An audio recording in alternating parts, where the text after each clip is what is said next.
Good morning everyone. Rasmani Devi शिक्षण संस्थान आपके बेहतर जीवन की कामना करती है। आई एम के मेहरा और 9990282819 is my contact number. You can contact me for any subject और any topic, any lesson for class 6 to 10 all subject. अगर आप सुदूर गांव में रह रहे हैं तो आपके लिए बेहतर है, ठंडियों में कहीं जाना नहीं है, मोबाइल निकालें और पढ़ाई स्टार्ट। ओके, तो नाउ पहले मैं क्लास 10 के लिए सब डाल रहा हूँ, फिर 9, फिर 8 ऐसे ही करते चले जाता हूँ क्योंकि 10 क्लास का एग्जामिनेशन आने वाला है। Now all question and answer NCERT solution for class 10 economics chapter 2 sector of Indian economy, भारतीय अर्थव्यवस्था। इसके सभी प्रश्न उत्तर को देखते हैं। मैं बुक रीडिंग भी डाल रहा हूँ, बुक रीडिंग को पढ़िए। बुक रीडिंग पढ़ेंगे तो आपके लिए बहुत बेहतर होगा और आप अच्छे से सीख पाएंगे। नाउ भारतीय अर्थव्यवस्था के क्षेत्र, fill in the blank using the correct option given in the bracket. कोष्टक में दिए गए सही विकल्प का प्रयोग कर रिक्त स्थानों की पूर्ति कीजिए। Employment in the service sector has not increased to the same extent as production। सेवा क्षेत्र में रोजगार उत्पन्न के समान अनुपात में वृद्धि नहीं हुई है।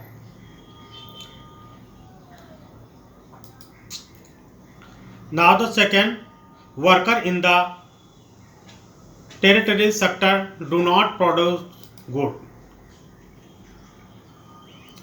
तृतीय क्षेत्र के श्रमिक वस्तुओं का उत्पादन नहीं करते हैं। यहाँ जो देख रहे हैं ग्रीन कलर में जो डाला हुआ वो फिल किया हुआ है, ठीक है। बाकी क्वेश्चन है तो ग्रीन कलर में जो डाला हुआ उसको फिल करना है, ठीक है ना। थर्ड है, most of the workers in the organised sector enjoy job security. संगठित क्षेत्र के अधिकांश श्रमिकों को रोजगार सुरक्षा प्राप्त होती है। A large proportion of labours in India are working in the unorganised sector.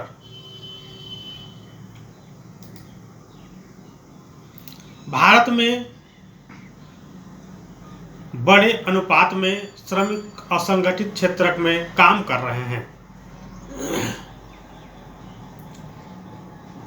आप लिखते भी जा सकते हैं, यू कैन राइट डाउन, और आप सुन सकते हैं। आप सुन करके जितना ज़्यादा समझ सकते हैं, याद कर सकते हैं, उतना ज़्यादा कोई नहीं याद कर सकता है। इसलिए सुनते रहें, जब मर्जी हो, जब टाइम मिले, लेटे हुए हैं तो भी आप सुन सकते हैं हमारे चैनल को ओपन करके।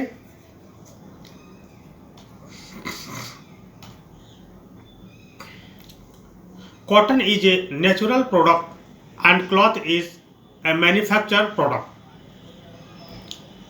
कपास एक प्राकृतिक उत्पाद है और कपड़ा एक विनिर्मित उत्पाद है। The activities in primary, secondary and tertiary sector are interdependent. प्राथमिक, द्वितीय और तृतीय क्षेत्रकों की गतिविधियां स्वतंत्र है।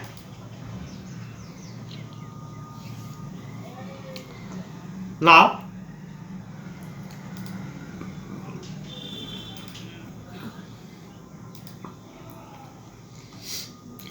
Choose the most appropriate answer. सही उत्तर का चयन करें। The sector are classified into public and private sector on the basis of. सार्वजनिक और निजी क्षेत्र के आधार पर विभाजित हैं। एम्प्लॉयमेंट कंडीशन, रोजगार की शर्तों। The nature of economic activity, आर्थिक गतिविधियों के स्वभाव। ऑनरशिप ऑफ इंटरप्राइजेस, उद्यमों के स्वामित्व के आधार पर। Number of workers employed in the enterprises, उद्यम में नियोजित श्रमिकों की संख्या। आंसर होगा ऑनरशिप ऑफ इंटरप्राइज, उद्यमों के स्वामित्व। Ownership of enterprises.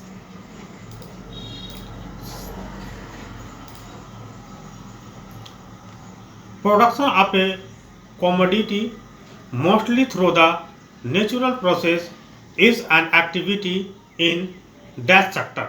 एक वस्तु का अधिकांशतः प्राकृतिक प्रक्रिया से उत्पादन डैश क्षेत्र की गतिविधियां हैं। प्राइमरी प्राथमिक, सेकेंडरी द्वितीय, टेरिटरी तृतीय। और इंफॉर्मेशन टेक्नोलॉजी सूचना प्रौद्योगिकी। आंसर होगा प्राइमरी प्राथमिकी।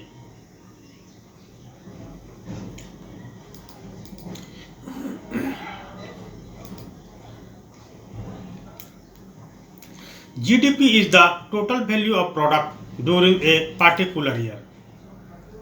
किसी वर्ष में उत्पादित डैश कुल मूल्य SGU कहते हैं। ऑल गुड्स एंड सर्विस, सभी वस्तुओं और सेवाओं। All finally goods and service, सभी अंतिम वस्तुओं और सेवाएं। All intermediate goods and service, सभी मध्यवर्ती वस्तुओं और सेवाएं। All intermediate and finally goods and service, सभी मध्यवर्ती एवं अंतिम वस्तुएं और सेवाओं। आंसर होगा all final goods and service, सभी अंतिम वस्तुएं और सेवाएं।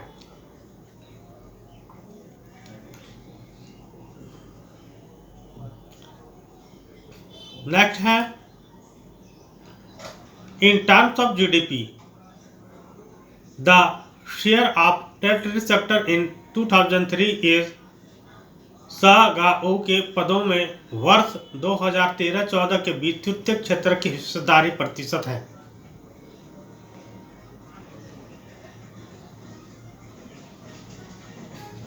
बिटवीन 20% अप टू 30%, 20% से 30% के बीच। बिटवीन 30% टू 40%, 30% से 40% के बीच। SGU सकल घरेलू उत्पाद, इसको ध्यान रखेंगे। GDP का ही शॉर्ट टर्म हिंदी में SGU होता है, सकल घरेलू उत्पाद। बिटवीन 50% टू 60%, 50 से 60% के बीच। बिटवीन 70%, 60 से 70% के बीच। आंसर होगा बिटवीन 50% टू 60%, 50 से 60% के बीच।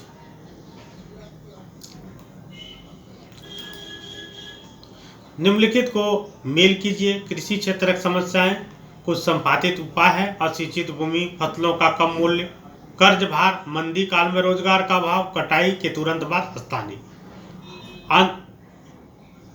Irrigate land, low price of crop, debit burden, no job in the off season, complete to sell their grain to.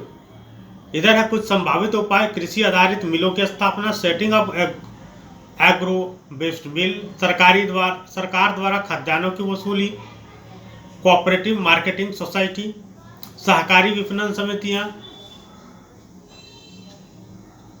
Procurement of food grain by government, construction of canal by the government, सरकार द्वारा नहरों का निर्माण, कम ब्याज पर bank द्वारा व्यापारियों को अपना अनाज बेचने, साख उपलब्ध कराने की व्यवस्था, bank to provide credit with low interest, the local trader soon after harvest. Answer होगा असिंचित भूमि, अनएरिगेटेड लैंड, इसका होगा सरकार द्वारा नहरों का निर्माण, construction of canals bye the government. दूसरा फसलों का कम मूल्य, इसका होगा सहकारी विपणन समितियां, procurement of food grain by government. तीसरा है कर्ज भार, इसका होगा कम ब्याज पर बैंकों द्वारा व्यापारियों को अपना अनाज बेचने, साख उपलब्ध कराने की व्यवस्था, bank to provide credit with low interest, local trader soon after harvest. चौथी है मंदी काल में रोजगार का अभाव, no job in the off season, कृषि आधारित मिलों की स्थापना, setting up agro based mills, कटाई के तुरंत बाद स्थानीय, complete to sell their grains to, सरकार द्वारा खाद्यान्नों की वसूली, कोऑपरेटिव मार्केटिंग सोसाइटी। तो इस तरह से इसको हम मैच कर सकते हैं। आप अगर लिखना नहीं चाहते तो स्क्रीनशॉट लेकर के भी रख सकते हैं, जिसको आप समय समय पर मोबाइल से निकाल करके रिवाइज कर सकते हैं।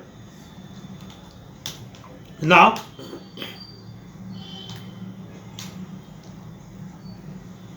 Question number 4, find the odd one out and say why. विषम की पहचान करें, बताए क्यों। Tourist guide dhobi, tailor, porter. पर्यटक, निर्देशक, धोबी, दर्जी, कुम्हार। Teacher, doctor, vegetable vendor, lawyer. शिक्षक, डॉक्टर, सब्जी विक्रेता, वकील। Postman, cobbler, soldier, police constable. यहाँ पर आपको इसमें से जो अलग हैं उनको चुनना है। MTNL, Indian railway, Air India, Sahara airlines, ठीक है। यहाँ पर आंसर पहले का क्या होगा, यहाँ देखिए टूरिस्ट गाइड, धोबी, टेलर और पोर्टर। यहाँ जो अलग है वो टूरिस्ट गाइड है, ठीक है ना। दूसरा है teacher, doctor, vegetable vendor, lawyer. या वेजिटेबल वेंडर जो है वो अलग है, क्यों, क्योंकि टीचर, डॉक्टर, लॉयर ये पढ़े लिखे लोग हैं, वेजिटेबल वेंडर पढ़े लिखे नहीं है। या postman, cobbler, solid, police constable, इसमें कॉबलर अलग है, क्योंकि डाकिया, सैनिक, पुलिस कांस्टेबल, ठीक है, ये सभी सरकारी नौकरी में होते हैं, जबकि मोची सरकारी नौकरी के नहीं होते हैं। यहाँ पर है MTNL, भारतीय rail, air India, jet Airways. यहाँ भारतीय rail, air India, jet Airways है ना। All India radio, all India radio अलग है। ये सभी जो है संचार के साधन हैं और सरकारी संस्थाएं। जो ऑल इंडिया रेडियो जो है बिल्कुल अलग हट करके है। इस प्रकार से हम इसमें से छांटना है कि कौन सा तीनों में से अलग हट करके है। एक शोध छात्रा ने सूरत शहर में काम करने वाले लोगों का अध्ययन करके निम्नलिखित आंकड़े जुटाए। A research scholar look at the working people in the city of Surat and found the following. Place of work, रोजगार की प्रकृति, नेचर ऑफ एम्प्लॉयमेंट, श्रमिक का प्रतिशत, organise percentage of working people. सरकार द्वारा पंजीकृत कार्यालयों की और कारखाने, इसको संगठित नाम दिया गया जिसमें 15% है। In offices and factories registered with the government, औपचारिक अधिकार पात्र सहित बाजारों में अपनी दुकान, कार्यालय और clinic on shop, office, clinic in markets of with normal line. यहाँ पर हमको फील करना, ठीक है ना। और फील क्या करना है, ठीक है ना, वो मैं बता दे रहा हूँ।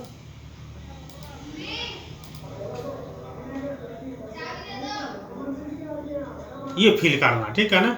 कौन से ऑर्गेनाइज हैं, कौन से अनऑर्गेनाइज हैं। तो ये ऑर्गेनाइज हैं, ये अनऑर्गेनाइज हैं। सड़कों पर काम करते लोग, श्रमिक, निर्माण श्रमिक, घरेलू श्रमिक, ये असंगठित हैं, है ना। छोटी कार्यशालाओं में काम करने वाले लोग ये भी असंगठित हैं। Working in small workshop usually not registered with the government, ये सभी असंगठित क्षेत्र हैं। और यहाँ पर जो सरकारी के अधीन काम कर रहा हूँ वो संगठित है। और संगठित क्षेत्रों में संख्या 15-15-30 है, जबकि असंगठित में 20 और 50, 60, 70 है। 70 यानी कि 70% जो है असंगठित हैं और मात्र 30% ही संगठित हैं। तो हम समझ सकते हैं कि संगठित क्षेत्रों की संख्या ज़्यादा बढ़नी चाहिए, क्योंकि असंगठित क्षेत्रों के लोग ज़्यादा हैं और यहाँ इनकम कम है, क्योंकि यहाँ पर मनमानी से पेमेंट किया जाता है, क्योंकि ये संगठित नहीं है।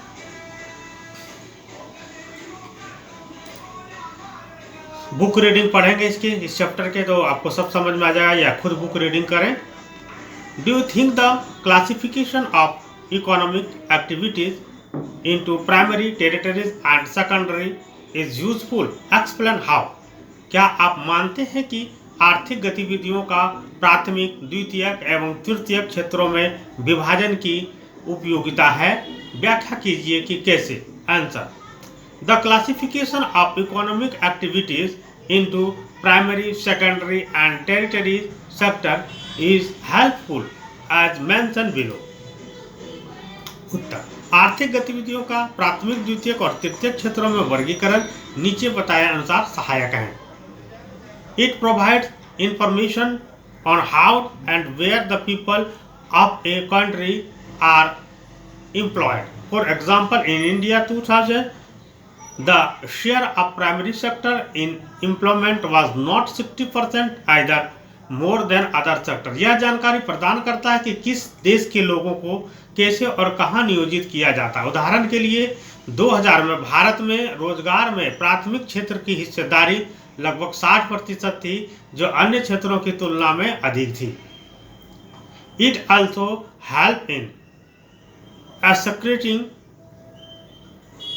as to which sector of economic activity contributed more or less to the country's GDP and per capita income.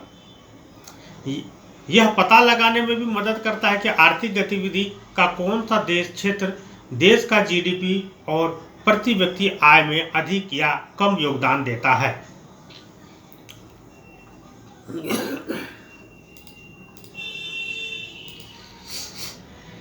If the territory sector is developing much faster than the primary sector, then it implies that agriculture is depending and the government must take measure to rectify this.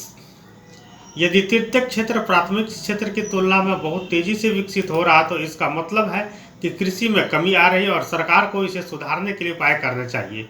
The knowledge that the agriculture profession is become under unpopular और reserve can only come if we know which sector it belong to. कृषि पेशा अलोकप्रिय या प्रतिगामी होता जा रहा है, इसका ज्ञान तभी हो सकता है जब हमें पता हो कि यह किस क्षेत्र से संबंधित है। It provides us information about employment conditions in different sectors. For example, in India the primary sector face the problem of disguise unemployment. In this sector, more people are employed, and even if some are removed, production will not be affected. यह हमें विभिन्न क्षेत्रों में रोजगार की स्थितियों के बारे में जानकारी प्रदान करता है। उदाहरण के लिए भारत में प्राथमिक क्षेत्र प्रचंड बेरोजगारी की समस्या का सामना करता है। इस क्षेत्र में अधिक लोगों को रोजगार मिलता है और यदि कुछ भी को हटा भी दिया जाए तो उत्पादन पर कोई असर नहीं पड़ेगा।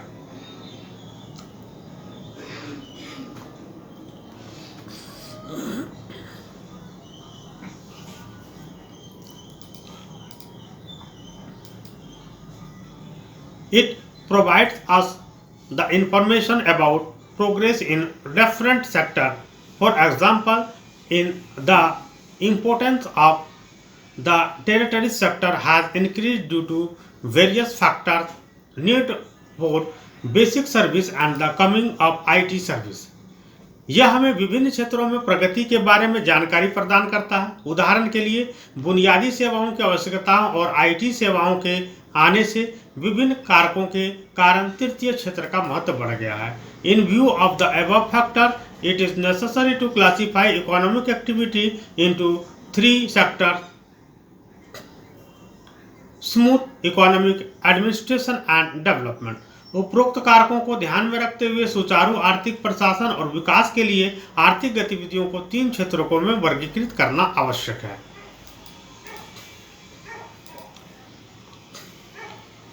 For each of the following sector that we come across in this chapter, why should one focus of employment and GDP? Could there be other issue which should be examined, discuss? इस अध्याय में आए प्रत्येक क्षेत्र को रोजगार और सकल घरेलू उत्पाद पर ही क्यों केंद्रित करना चाहिए? क्या अन्य वाद पदों का परीक्षण किया जा सकता है? चर्चा करें। Answer: For each of the sector of focus on employment and GDP due to the reason mentioned below. नीचे उल्लेखित कारणों से प्रत्येक क्षेत्र के लिए हम रोजगार और सकल घरेलू उत्पाद पर ध्यान केंद्रित करते हैं। To know the number of people unemployed in that sector, for example, in 2000, the share of the primary sector in employment was more than secondary and tertiary sector. यह जानने के लिए कि उस क्षेत्र में कितने लोग कार्यरत हैं। उदाहरण के लिए 2000 में रोजगार में प्राथमिक क्षेत्र की हिस्सेदारी माध्यमिक और तृतीय क्षेत्रों से अधिक थी।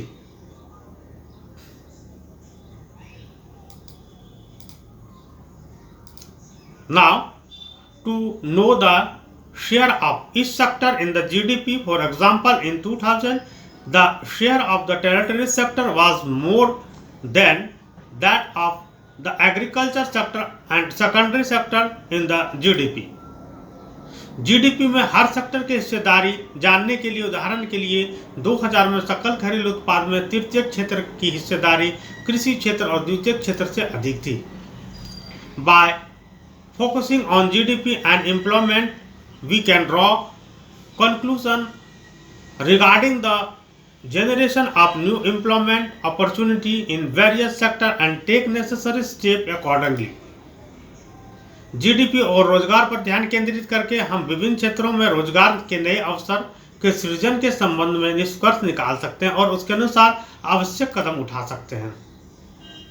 We come to know employment conditions for workers such as in the organized sector and take necessary step to improve their condition so that the workers are not exploited।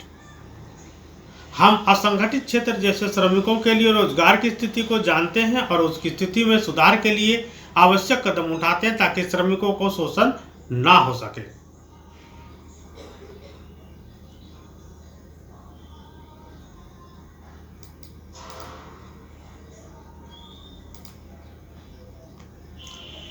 Focus should be laid on other issues such as conditions of work, profit motive, efficiency, public welfare, environmental friendly। काम की स्थिति, लाभ का उद्देश्य, दक्षता, सार्वजनिक कल्याण, पर्यावरण के अनुकूल जैसे अन्य मुद्दों पर ध्यान केंद्रित किया जाना चाहिए। Conditions of work should be in the favor of workers। काम की स्थितियां श्रमिकों के पक्ष में होनी चाहिए। The employment should be regular and the employer should follow various laws such as Factories Act, Minimum Wage Act etc। रोजगार नियमित होना चाहिए और नियोक्ता को विभिन्न कानूनों जैसे फैक्ट्री अधिनियम, न्यूनतम वेतन अधिनियम आदि का पालन करना चाहिए। The production must be for the welfare of the people who should not be exploited by raising prices or creating a scarcity of goods in the market। उत्पादन लोगों के कल्याण के लिए होना चाहिए जिसका शोषण कीमतें बढ़ाकर या बाजार में वस्तुओं की कमी पैदा करके नहीं किया जाना चाहिए। Thus, such issue must be examined while discussing the role of different sectors in the economy of the country। इस प्रकार देश की अर्थव्यवस्था में विभिन्न क्षेत्रों की भूमिका पर चर्चा करते समय ऐसे मुद्दों की जांच की जानी चाहिए।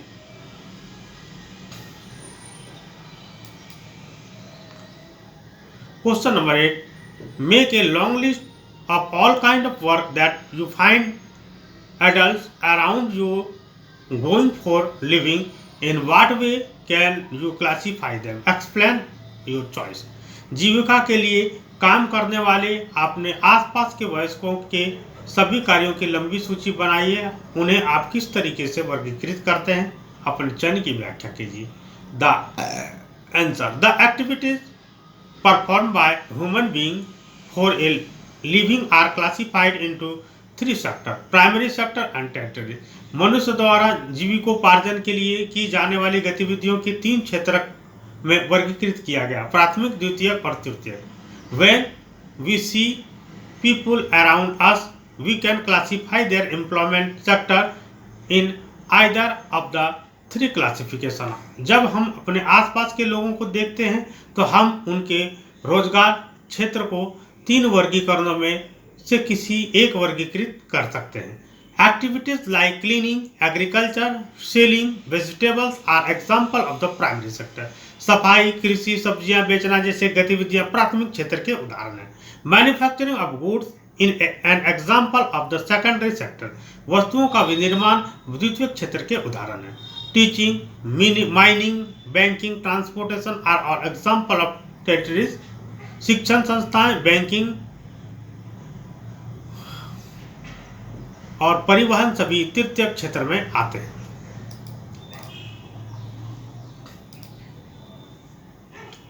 Question number 9, how is the territory sector different from other sector? Illustrate with few example. तृतीय क्षेत्र अन्य क्षेत्रकों से कैसे भिन्न है, साधारण व्याख्या कीजिए। Answer, the territory sector is different from other sector as mentioned below. तृतीय क्षेत्रक अन्य क्षेत्रों से भिन्न है जैसा कि नीचे बताया गया है. The activities of the tertiary sector help in the development of primary and secondary sectors. तृतीय क्षेत्र की गतिविधियां प्राथमिक और द्वितीय क्षेत्र का विकास करने में मदद करती है. These activities by themselves do not produce a good, but they are an aid or support for the production process. ये गतिविधियां अपने आप में कोई अच्छा उत्पादन नहीं करती, लेकिन वे उत्पाद प्रक्रिया के लिए सहायता या समर्थक है. For example, the transport system help in taking goods for the factory to market for the purpose of selling और स्टोरिंग इन गोडाउन्स. उदाहरण के लिए परिवहन प्रणाली गोदाम में भंडारण या बेचने के उद्देश्य से माल को कारखाने से बाजारों तक ले जाने में मदद करती है. It provides telephones and other products for communication to the traders. Banks provide money to help production and trade. यह व्यापारियों को संचार के लिए टेलीफोन और अन्य उत्पादन प्रदान करता है. बैंक उत्पादन और व्यापार में सहायता के लिए धन प्रदान करते हैं. Thus, transport, storage, communication etc. Are not territories activities. इस प्रकार परिवहन, भंडारण, संचारण आदि तृतीय गतिविधियां नहीं है. On the other hand, primary sector form the base of all products that we subsequently make. दूसरी ओर प्राथमिक क्षेत्र उन सभी उत्पादों का आधार बनाता है जिन्हें हम बाद में बनाते हैं. मिनरल्स एंड और are natural product which are converted into other forms by manufacturing. Sugar is made from sugarcane. खनिज एवं अयस्क प्राकृतिक उत्पाद हैं जिन्हें विनिर्माण द्वारा अन्य रूपों में परिवर्तित किया जाता है. चीनी गन्ने से बनाई जाती है.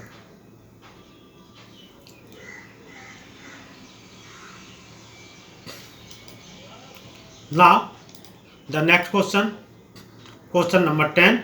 What do you understand by distinguish unemployment example with an example is formed from the urban and rural area. प्रच्छन्न बेरोजगारी से आप क्या समझते हैं? शहरी एवं ग्रामीण क्षेत्रों से उदाहरण देकर व्याख्या कीजिए. Answer. Distinguish unemployment is a kind of unemployment in which there are people who are visibly employed but are actually unemployed. उत्तर. प्रच्छन्न बेरोजगारी एक प्रकार की बेरोजगारी है जिसमें ऐसे लोग होते हैं जो दिखने में तो नियोजित होते हैं लेकिन वास्तव में बेरोजगार होते हैं. This situation is also known as hidden unemployed. इस स्थिति को छिपी हुई बेरोजगारी के नाम से भी जाना जाता है. In such a situation more people are engage in a work than required. ऐसे में एक काम में जरूर से ज़्यादा लोगों लग जाते हैं. For example, in rural area this type of unemployment is generally found in the agriculture sector like in a family of 9 people all are engage in the same agriculture plot. उदाहरण के लिए ग्रामीण क्षेत्रों में इस प्रकार की बेरोजगारी आमतौर पर कृषि क्षेत्र में पाई जाती है. जैसे 9 लोगों के एक परिवार में सभी एक ही कृषि क्षेत्र में लगे हुए हैं. But if 4 people are withdraw from it, there will be no reduction in output. लेकिन यदि 4 लोग को इससे हटा लिया जाए तो उत्पादन में कोई कमी नहीं आएगी.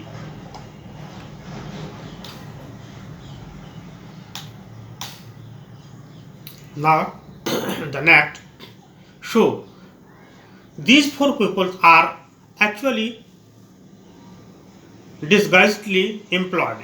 तो ये 4 लोग वास्तव में प्रच्छन्न रूप से नियोजित हैं.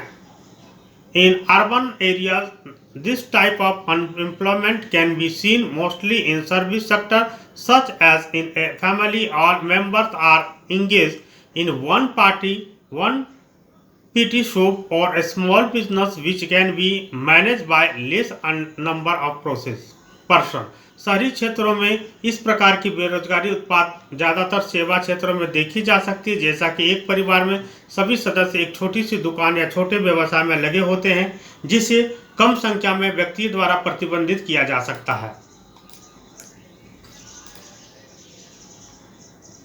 Question number 11, distinguish between open unemployment and distinguish employment. खुली बेरोजगारी और प्रच्छन्न बेरोजगारी के बीच विभेद कीजिए। Answer, open employment when countries labour force do not get opportunity pro adequate employment, this situation is called open employment. खुली बेरोजगारी, जब किसी देश की श्रम शक्ति को पर्याप्त रोजगार के अवसर नहीं मिलते तो इस स्थिति को खुली बेरोजगारी कहा जाता है। This type of employment is generally found in the industrial sector of our country. इस प्रकार की बेरोजगारी आमतौर पर हमारे देश के प्रौद्योगिकी क्षेत्र में पाई जाती है। This is also found among the landless agriculture laborers in rural area. यह ग्रामीण क्षेत्र में भूमिहीन खेतीहर मजदूरों में भी पाया जाता है। Distinguished employment, this is a kind of employment in which there are people who are visible employed but actually they don't have full employed. प्रच्छन्न बेरोजगारी, यह एक प्रकार का बेरोजगारी है जिसमें ऐसे लोग होते हैं जो दिखने में तो नियोजित होते हैं लेकिन वास्तव में उनके पास पूर्ण रोजगार नहीं होते हैं। In such a situation more people are engage in a work than required. ऐसे में एक काम में जरूरतों से ज़्यादा लोग लग जाते हैं।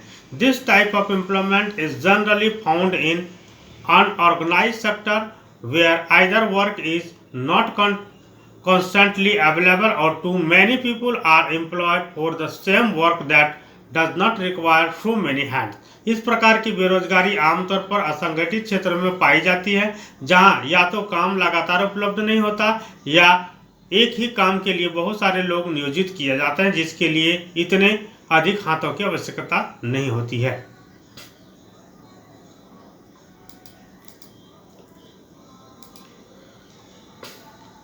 Question number 12. Territory sector is not playing any significant role in the development of Indian economy. Do you agree? Give reason in support of your answer. भारतीय अर्थव्यवस्था के विकास में तृतीय क्षेत्र को कोई महत्वपूर्ण भूमिका नहीं निभा रहा है। क्या आप इनमें से सहमत हैं? अपने उत्तर के समर्थन में कारण दीजिए। Answer, the territory sector is not playing any significant roles in the development of India. Indian economy is partially correct due to reason as mentioned below. तृतीय क्षेत्र भारतीय अर्थव्यवस्था के विकास में कई महत्वपूर्ण भूमिका नहीं निभा रहा है, निम्नलिखित कारणों से आंशिक रूप से सही है। Tertiary sector in employment has not increased in proportion to its increase in production. In 2000, the production in service sector rose by 11 times, where employment has risen less than their 3 times. रोजगार में तृतीय क्षेत्र की हिस्सेदारी उनके उत्पादन के वृद्धि के अनुपात में बढ़ी है। 2000 में सेवा क्षेत्र में उत्पादन 11 गुना बढ़ गया जबकि रोजगार 3 गुना से भी कम बढ़ गया। Therefore, still more than half of the workers in the country are working in the primary sector. इसलिए देश में अभी भी आधे से ज़्यादा कर्मचारी प्राथमिक क्षेत्र में काम कर रहे हैं।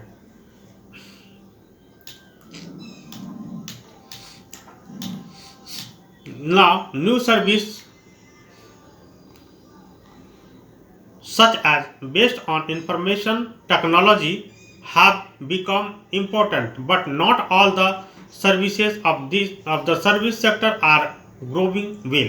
सूचना प्रौद्योगिकी पर आधारित नई सेवाएं महत्वपूर्ण हो गई है लेकिन सेवा क्षेत्र की सभी सेवाएं अच्छी तरह से विकसित नहीं हो रही है।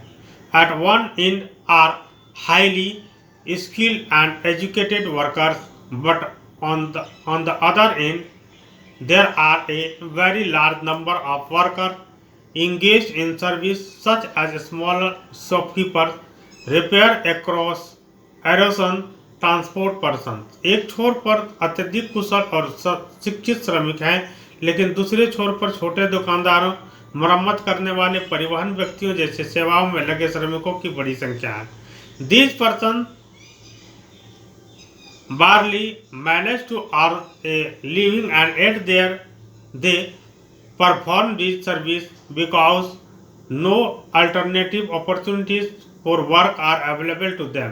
ये व्यक्ति मुश्किल से अपनी आजीविका कमा पाते हैं और फिर वे ये सेवाएं करते हैं क्योंकि उनके लिए काम का कोई विकल्प अवसर नहीं है।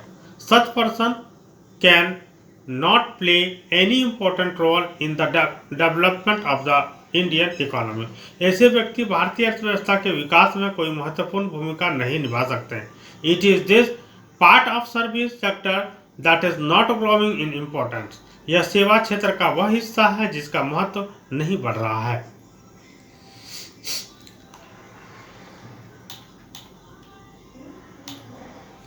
Now question number 13.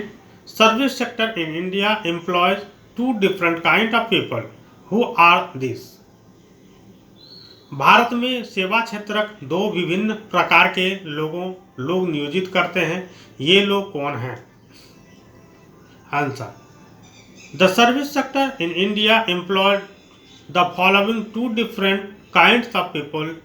They are: भारत में सेवा क्षेत्र निम्नलिखित दो अलग अलग प्रकार के लोगों को रोजगार देता वे हैं। The people involve in the service that may directly help in the production of goods. For example, people involve in the transportation, storage, communication, finance etc। सेवाओं में शामिल लोग जो सीधे माल के उत्पादन में मदद कर सकते हैं, उदाहरण के लिए परिवहन, भंडार, संचार, वित्त आदि से जुड़े लोग। The people involved in such service that may not directly help in the production of goods is teacher, doctor, barber, cobbler, lawyer etc. They may be termed as ancillary workers, means those who give service to the primary service providers। ऐसी सेवाओं में शामिल लोग जो सीधे तौर पर वस्तुओं के उत्पादन में मदद नहीं कर सकते हैं, जैसे शिक्षक, डॉक्टर, नाई, मोची, वकील आदि, उन्हें सहायक कर्मचारी कहा जा सकता है, यानी वे जो प्राथमिक सेवा प्रदाताओं को सेवाएं देते हैं।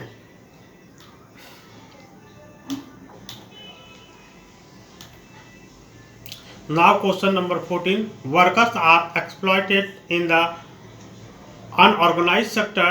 Do you agree with this view? Give reason in support of your answer.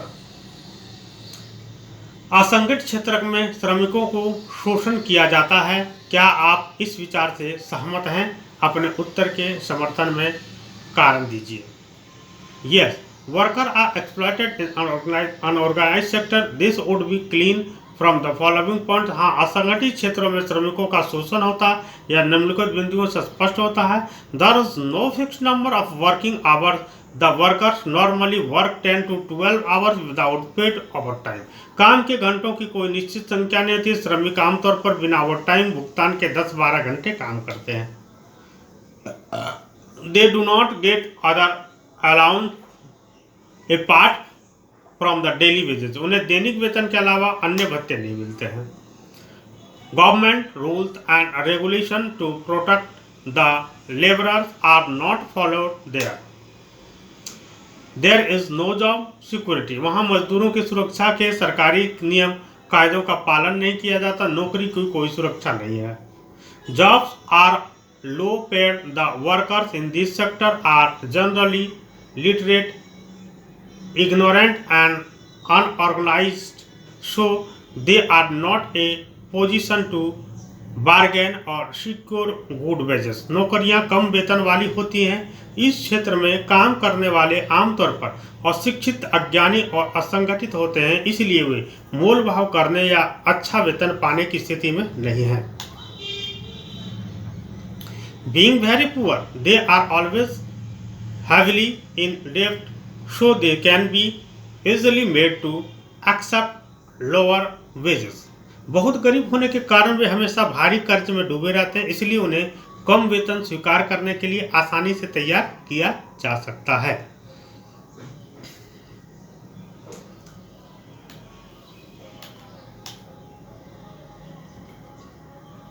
Now question number 15. How are the activities in the economy classified on the basis of employment conditions? अर्थव्यवस्था में गतिविधियां रोजगार की परिस्थितियों के आधार पर कैसे वर्गीकृत की जा सकती है? Answer: on the basis of employment conditions the activities in the economics are classified into organised and unorganised sector. रोजगार की स्थितियों के आधार पर अर्थव्यवस्था में गतिविधियों को संगठित और असंगठित क्षेत्रों में वर्गीकृत किया जाता है। Organised sector, this sector our those enterprises which are registered by the government and have to follow its rule and regulation। संगठित क्षेत्र, इस क्षेत्र में वे उद्यम शामिल हैं जो सरकार द्वारा पंजीकृत हैं और उन्हें इनके नियमों और विनियमों का पालन करना होता है। For example, Reliance industries limited, GAIL etc। उदाहरण के लिए रिलायंस इंडस्ट्रीज लिमिटेड, गेल इत्यादि। Unorganised sector, it included those small and scattered units which are largely outside the control of the government।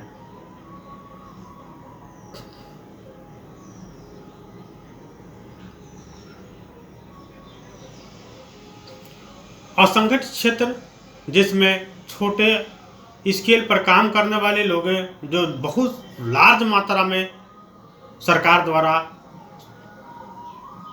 Control किया जाता है। असंगठित क्षेत्र में वे छोटी और बिखरी हुई इकाइयां शामिल हैं जो काफी हद तक सरकार के नियंत्रण से बाहर हैं।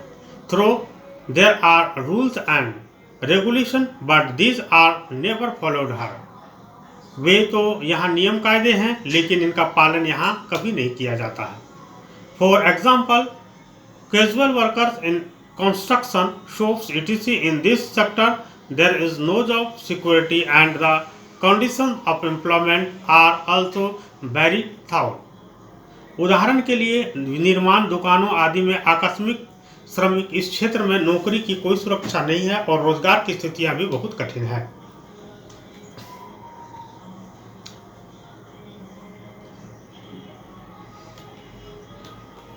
नाउ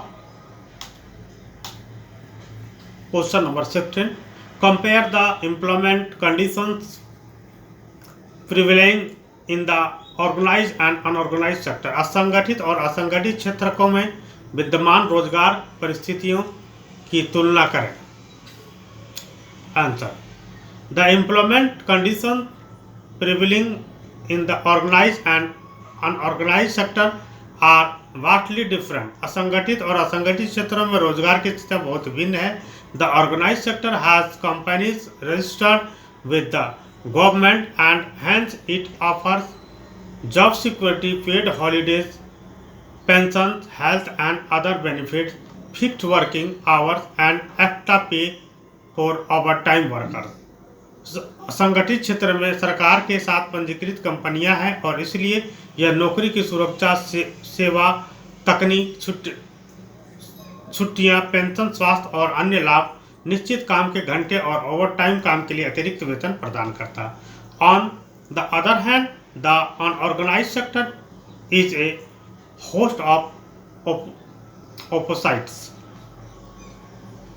दूसरी ओर असंगठित क्षेत्र कई विपरीतताओं वाला है। There is no job security, no paid holidays और pension on retirement, no benefit of provident fund और health insurance, unfixed working hours and no guarantee of safe working environment.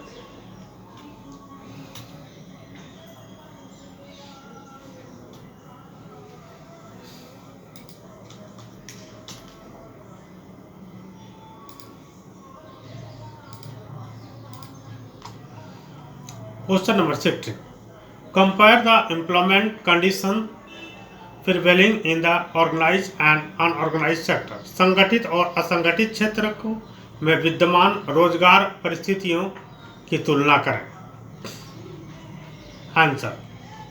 The employment conditions prevailing in the organized and unorganized sector are vastly different। संगठित और असंगठित क्षेत्रों में रोजगार की स्थितियां बहुत भिन्न हैं। The organised sector has companies registered with the government and hence it offers job security, paid holiday, pension, health and other benefits, fixed working hour and extra pay for the overtime work। संगठित क्षेत्र में सरकार के साथ पंजीकृत कंपनियां हैं और इसलिए यह नौकरी की सुरक्षा, सेवा तकनीक छुट्टियां, पेंशन, स्वास्थ्य और अन्य लाभ, निश्चित काम घंटे और ओवरटाइम काम के लिए अतिरिक्त सेवा प्रदान करते हैं। On the other hand, the unorganised sector is a host of opposite. दूसरी ओर असंगठित क्षेत्र कई विपरीतताओं वाला है। There is no job security, no paid holidays और pension, no retirement, no benefit of provident fund of health insurance, unfixed working hour and no guarantee of safe work environment. कोई नौकरी की सुरक्षा नहीं, सेवानिवृत्ति पर कोई सेवा तनिक छुट्टियां या पेंशन नहीं है, भविष्य निधि पर या स्वास्थ्य बीमा का कोई लाभ नहीं है, काम के घंटे तय नहीं है और सुरक्षित कार्य वातावरण की कोई गारंटी नहीं है।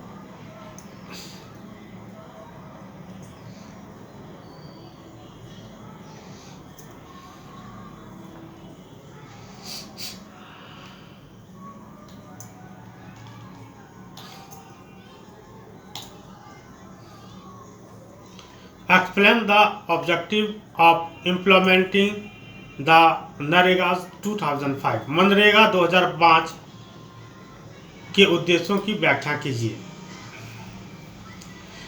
The objective of implement the NREGA 2005 National Rural Employment Guarantee Act 2005 is to implement the right to work। NREGA 2005 यानी राष्ट्रीय ग्रामीण रोजगार गारंटी अधिनियम 2005 को लागू करने का उद्देश्य काम के अधिकार को लागू करना है। The act has to be implement in 200 district. इस एक्ट को 200 जिलों में लागू किया जाना है। Under this act all those who are able to and are in need to work have been guaranteed 100 days of employment in a year by the government। इस अधिनियम के तहत उन सभी लोगों को जो काम करने में सक्षम हैं और उन्हें काम की आवश्यकता है, सरकार द्वारा एक वर्ष में 100 दिनों का रोजगार की गारंटी दी गई है। If the government fails in the duty provided employment, it will gives unemployment allowance to the people। अगर सरकार रोजगार देने में अपने कर्तव्य विफल रहती है तो लोगों को बेरोजगारी भत्ता देगी। The type of work that would in future help to increase the production of all will give the performance under this act। इस अधिनियम के तहत उस प्रकार के कार्यों को प्राथमिकता दी जाएगी जो भविष्य में भूमि से उत्पादन बढ़ाने में मदद करेंगे।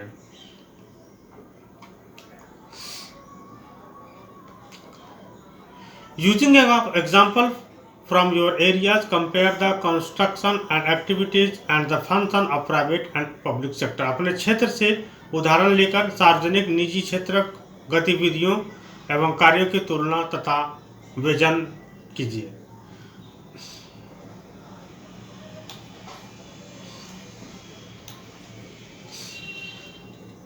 सार्वजनिक क्षेत्र, public sector. The main aim of the sector is public welfare. इस क्षेत्र का मुख्य उद्देश्य जन कल्याण है। It is controlled and manage by government. इसका नियंत्रण प्रबंधन सरकार द्वारा किया जाता है। Necessary facility provided by government. सरकार द्वारा आवश्यक सुविधा उपलब्ध कराई गई। Employment is secure. रोजगार सुरक्षित है। Fixed wages and important facilities are provided such as medical claim and so on. निश्चित वेतन एवं महत्वपूर्ण सुविधाएं प्रदान की जाती है, जैसे मेडिकल क्लेम वगैरह। The sector provided best facility like education, health, food and security to the people, for example BSNL, post office and so on. यह क्षेत्र लोगों को शिक्षा, स्वास्थ्य, भोजन और सुरक्षा जैसे बुनियादी सुविधाएं प्रदान करता है, उदाहरण के लिए BSNL, डाकघर इत्यादि। Private sector. The main aim of the sector is to earn maximum profit. इस क्षेत्र का मुख्य उद्देश्य अधिकतम लाभ कमाना है। It is controlled and manage by an individual of group of individual. इसका नियंत्रण एवं प्रबंधन व्यक्तियों के समूह में से एक व्यक्ति द्वारा किया जाता है। All the facility provide by individual और ग्रुप ऑफ इंडिविजुअल। व्यक्तिगत या व्यक्तियों के समूह द्वारा प्रदान की जाने वाली सभी सुविधाएं। Employment is not secure. रोजगार सुरक्षित नहीं है। Generally neither fixed wages nor other employment facility. आमतौर पर न तो निश्चित मजदूरी दी जाती है और न ही अन्य जरूरी सुविधाएं। The sector provide consumer goods to the people, for example TISCO, Reliance and so on. यह क्षेत्र लोगों को उपभोक्ता प्रदान करता है, जैसे टिस्को, रिलायंस इत्यादि।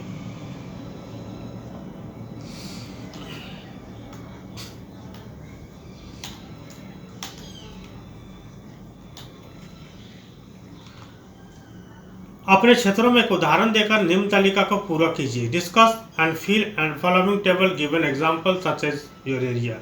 सार्वजनिक क्षेत्र, पब्लिक सेक्टर, निजी क्षेत्र, प्राइवेट सेक्टर। सुव्यवस्थित प्रबंध वाले संगठन, कुव्यवस्थित प्रबंध वाले sector. Answer, student must answer this question based on their on our session. छात्रों को अपने स्वयं अवलोकन कर इस पर प्रश्न का उत्तर देना है और चेक कराना। अगर आप भी बनाते हैं तो बना करके हमें प्रोजेक्ट भेजें, मैं चेक करके आपको सेंड कर दूंगा।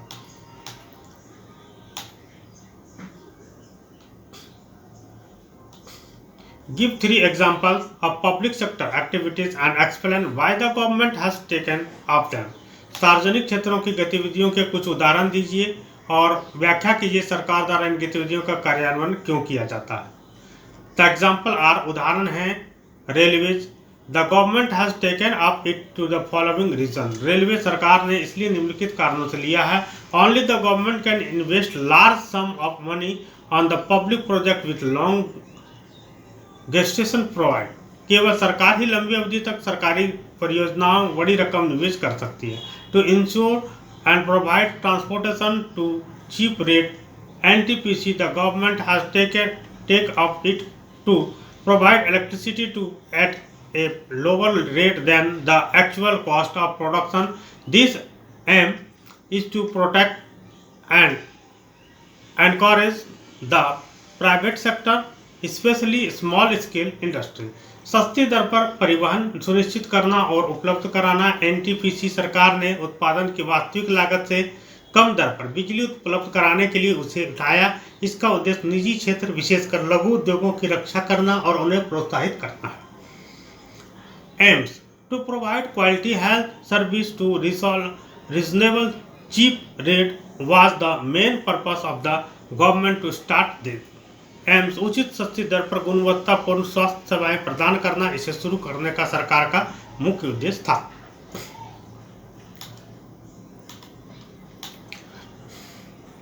Question number 21, explain how public sector contribute to the economic development of a nation. व्याख्या कीजिए कि एक देश कैसे आर्थिक विकास की सार्वजनिक क्षेत्र कैसे योगदान करता है। In the following ways public sector contributed to the economic development of a nation. उत्तर, निम्नलिखित तरीकों से सार्वजनिक क्षेत्र किसी राष्ट्र के आर्थिक विकास में योगदान देता है। It promotes rapid economic development through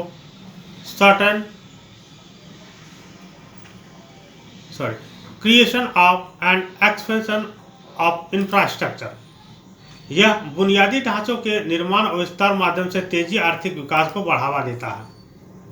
it create employment opportunities. यह बुनियादी ढांचे का निर्माण और वास्तव में माध्यम से तेजी आर्थिक विकास को बढ़ावा देता है। It generate financially resource of development. यह विकास के लिए वित्तीय संसाधन का उत्पन्न करता है। It is ensuring equality of economic income, wealth and दस ए बैलेंस रिलीजन डेवलपमेंट। यह आय धन के समान सुनिश्चित कर रहा है और इस प्रकार एक संतुलित क्षेत्रीय विकास सुनिश्चित कर रहा है। It encourage development of small, medium and cottage industries। यह लघु, माध्यम और कुटीर उद्योगों के विकास को प्रोत्साहित करता है। It ensures easy availability of goods at moderate rates। यह मध्यम दरों पर वस्तुओं के आसान उपलब्धता सुनिश्चित करता है। Contributes to community development to the Human Development Index HDI via health and education service। स्वास्थ्य और शैक्षिक सेवाओं के माध्यम से सामुदायिक विकास यानी मानव विकास सूचकांक HDI में योगदान देता है।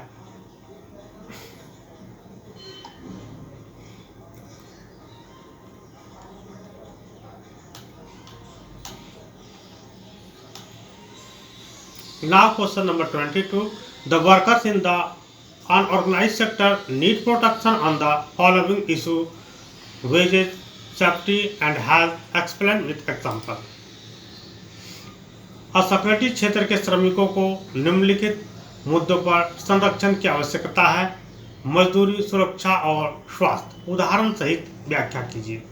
Answer: the worker in the unorganized sector need protection on the following issue: wages, safety and health. असंगठित क्षेत्र के श्रमिकों को निम्नलिखित मुद्दों पर सुरक्षा की आवश्यकता है: वेतन, सुरक्षा और स्वास्थ्य।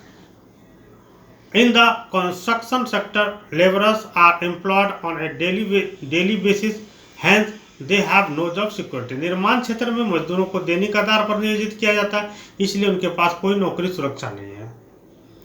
Here, wages to different from time to time. Consequently, the government has set up minimum wages act to protect such workers from communication exploitation.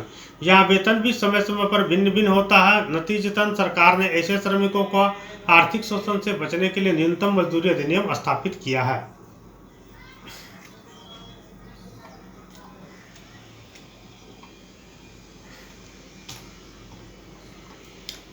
The same problem exists for minerals working in private mining company.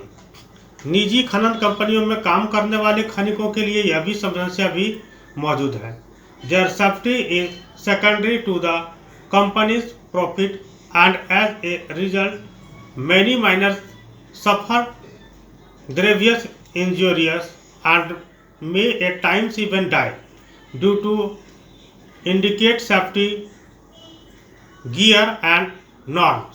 उनकी सुरक्षा company के मुनाफे के लिए गौण है और परिणाम स्वरूप अपर्याप्त सुरक्षा गियर और मानदंडों के कारण कई खनिकों को गंभीर चोटें आती है और कई बार तो उनकी मृत्यु भी हो जाती है।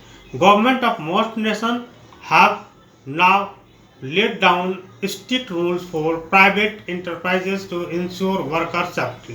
अधिकांश देशों की सरकारों ने अब श्रमिकों की सुरक्षा सुनिश्चित करने के लिए निजी उद्योगों के लिए सख्त नियम बनाए हैं।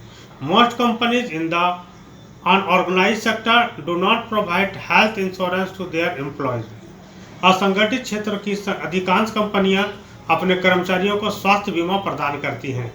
Some of these might be involved in dangerous factory production that may harm a worker's health in the long term. इसमें से कुछ खतरनाक फैक्ट्री उत्पादन में शामिल हो सकते हैं जो लंबे समय में किसी कर्मचारी के स्वास्थ्य को नुकसान पहुंचा सकता है. These workers need to be protected against the tyranny of the employer, and it is here that the government step in. इन श्रमिकों को नियोक्ता के अत्याचार के खिलाफ संरक्षित करने की आवश्यकता है और यहीं पर सरकार कदम उठाती है.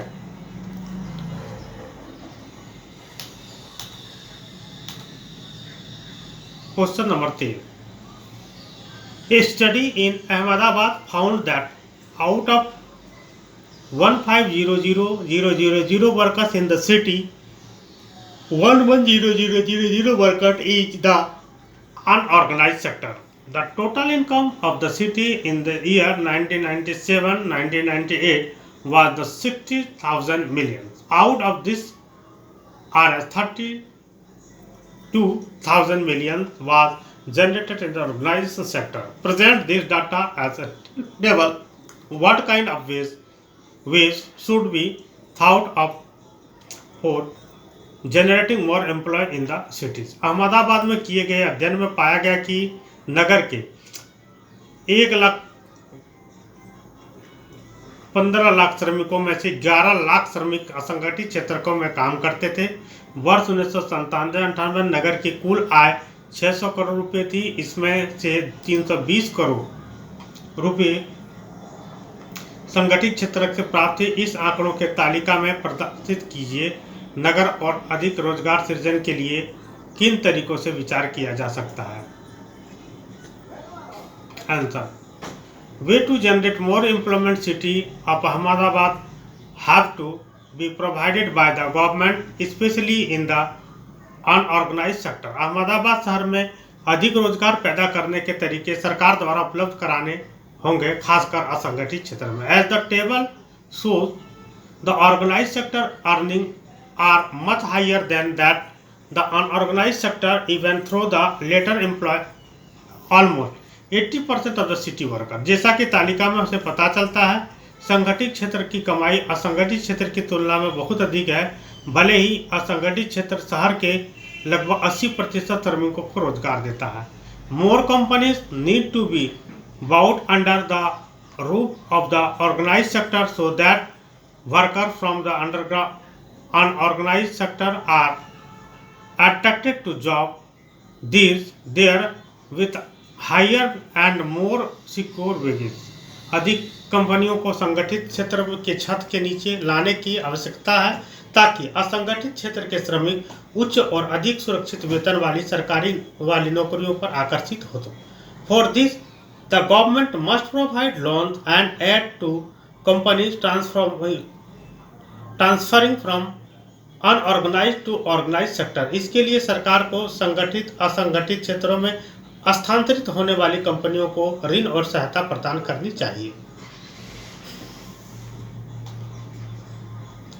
यहाँ पर दिया हुआ तालिका वर्ष 2002 में प्राथमिक प्राइमरी 52000 और द्वितीय 58500 और तृतीय क्षेत्र में ज़्यादा है। इस तरह से अगर देखा जाए तो 2000 से 2013 में प्राइमरी में भी वृद्धि, द्वितीय में भी वृद्धि और तृतीय में बेतहाशा वृद्धि हुई है। Calculate the share of the three sector in GDP 2013। 2020 से 2013 के लिए सकल घरेलू उत्पाद तीनों क्षेत्रों की हिस्सेदारी की गणना कीजिए। So the data a bar diagram similar a graph to in chapter. इन आंकड़ों के माध्यम से दिए गए आलेख के समान एक दंड आलेख के रूप में प्रदर्शित कीजिए। What conclusion can we draw from the bar graph. दंड आलेख से हम क्या निष्कर्ष प्राप्त करते हैं? तो इसके दंड आलेख बनाने हैं। यहाँ पर देख रहे हैं दंड आलेख बनाया गया है और इससे जो प्राप्त डाटा होते हैं वो ये हैं। इन 2000 primary sector 22.22%, secondary sector 20.73%, territory sector 57.04% and 2013 primary sector 13.94%, sector secondary sector 18.70%, territory sector 66.36। We can draw the conclusion that share in the tertiary sector in GDP has increased by 10%, while that the primary sector has almost halved. The secondary sector has grown by about 2% in the last 13 years। हम यह निष्कर्ष निकाल सकते हैं कि सकल घरेलू उत्पाद में तृतीय क्षेत्र की हिस्सेदारी 10% बढ़ गई, जबकि प्राथमिक क्षेत्र की हिस्सेदारी लगभग आधी हो गई। पिछले 13 वर्षों में द्वितीय क्षेत्र में लगभग 2% की वृद्धि हुई है।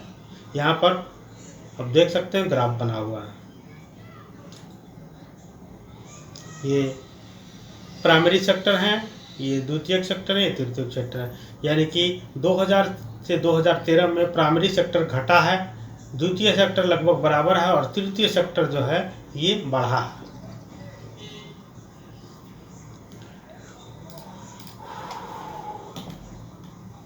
Now the chapter is in।